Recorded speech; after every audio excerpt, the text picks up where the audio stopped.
Hey everyone, today's video is going to be a first impression on this foundation. This is the Rimmel Stay Matte Liquid Mousse Foundation. I am in the shade 010 Porcelain. There are 8 shades available. I got mine at Superstore for $8.99.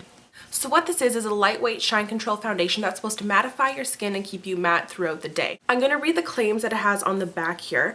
It says, Feather Light Liquid Mousse blends flawlessly for natural looking all day shine control. Silky smooth formula leaves a perfectly matte baby soft finish, and lightweight texture won't feel heavy or greasy. So in this tube you get 1 fluid ounce. I was sort of hesitant when I was first going to try this because it is a matte formula and I do have dry skin, so putting on something that's going to mattify my skin, I was like, ooh, like I'm kind of scared, right? But I do really like matte skin, and that's kind of like what I'm looking for, like the perfect balance of like a matte foundation on my dry skin without looking cakey. I'm going to do a little color comparison just so you can see the shades, because I did get light porcelain in this and it is like a correct color for me. So I'm just going to compare this to a couple foundations. So I have quite an array of colors on my hand right here. Starting from the top, this is the Makeup Forever HD in the shade 110. This is the Rimmel Stay Matte. This is what I have on my skin right now. This is the Kat Von D in the shade N42. And then this is the Benefit Big Easy in 01 Fair. So you can see the color there. It's pretty pink, but it's a lot lighter than these two out here and a little bit darker, or a little bit more pink than the Kat Von D. It's amazing to see all these like on my hand because each one of these work with my skin, so it's crazy to see that. But this one, like, it really does look like my skin when I'm like looking at it like this. It looks like my actual skin. I'm gonna show you the application of this. Okay, so let's get this party started here. I'm just gonna put a little bit on my hand and I'm going to work with my fingers, I believe. Just put a little bit on there. That actually looks like quite a lot, but we'll see. I do have a brush here because sometimes I do like using a brush with mousse foundations. I feel like it just looks a little bit more natural than using your fingers. It blends out nicer, but sometimes it can be streaky. So I'm going to start off with my fingers and see how it goes from there. This is really, really thick. I think I'm going to take back the thought of using my brush actually. It's quite thick. Right off the bat, it looks like it might be light enough for my skin. I'm just going to put a little bit around my face here and then blend it in. I don't have anything on my skin except for a little bit of moisturizer, actually a lot of moisturizer, I won't lie to you.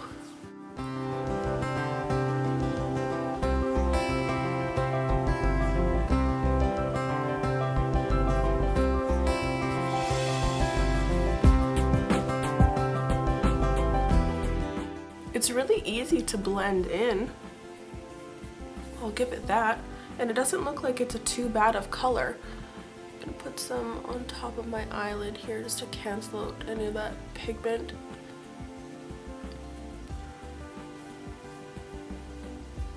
There we go. What do we think? I'm sort of worried about it like caking up around my nose and like on my chin because that's my like really dry areas of my face. But right off the bat, it's not looking too bad. It's about like medium coverage. I mean, it's like evening me out, but I can still see like I have little freckles right here. Do you see them? Have I ever gotten this close before? Hello. I have little freckles under here and you can still kind of see them. And I mean, you can see like my big freckles. You can still see my big freckle on my chin there, and of course underneath my eyes, they're always dark. I'm gonna put it on the other side and then I'll be right back. I'm actually going to try it with a brush.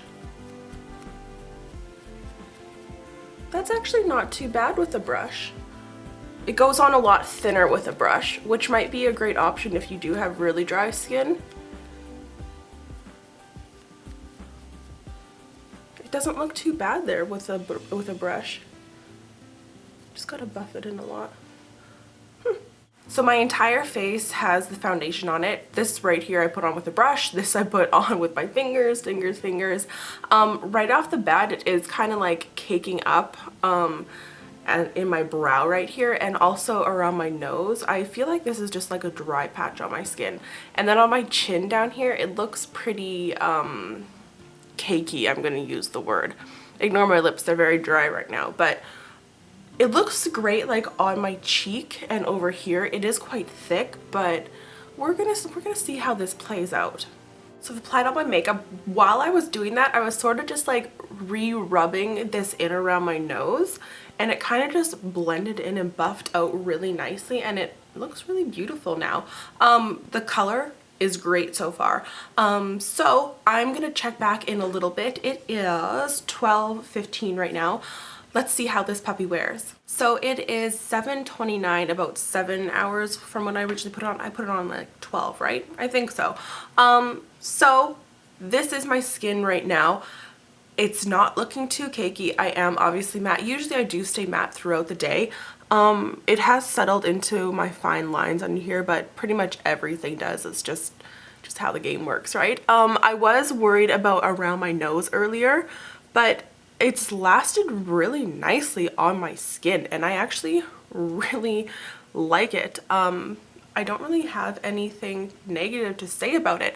I mean, it is still kind of like patchy in my eyebrow, like I said before, but I think that I just need to like really moisturize in there. I think that's an area that I overlook when I moisturize. I feel like that's the issue, not the foundation. But overall, I actually really like this. I think that it's more of like a liquid to powder finish because it doesn't really feel like I have anything on my face, and it wasn't feeling like I did have anything on my face. Although when I was putting it on, it was really heavy when I was putting it on, but now that it's like blended out, it feels really nice on my skin, and I really like the color. I'm actually really impressed with this. I would actually wear this again because I don't mind this at all, and it looks great on my skin. Like, it looks good. Like, I don't, it is like an anti-shine thing, but like I don't look flat or matte or anything. So I actually like this thing. It's not bad. I think that if you are oily, it would work to like minimize the oil on your face, and it would keep you matte. I think it would work for a lot of different skin types, and the color is great. I mean, there were only 8 shades to pick from, but the lightest one works on like the lightest of skin tones, which is awesome. Not bad for $8.99, I'll tell you. Alright, that's pretty much all I have to say about this. I really like this foundation. If you're wondering what is on my lips, earlier I had on Rimmel the Kate matte lipstick in the shade 110 Kiss of Life, and now I have on the 107. This isn't named, but it's like a dupe for the MAC Diva lipstick. Yeah, if you want to follow me on Instagram, you can. It's BaileyBeautyXO. Please subscribe, and I will see you guys later. Bye!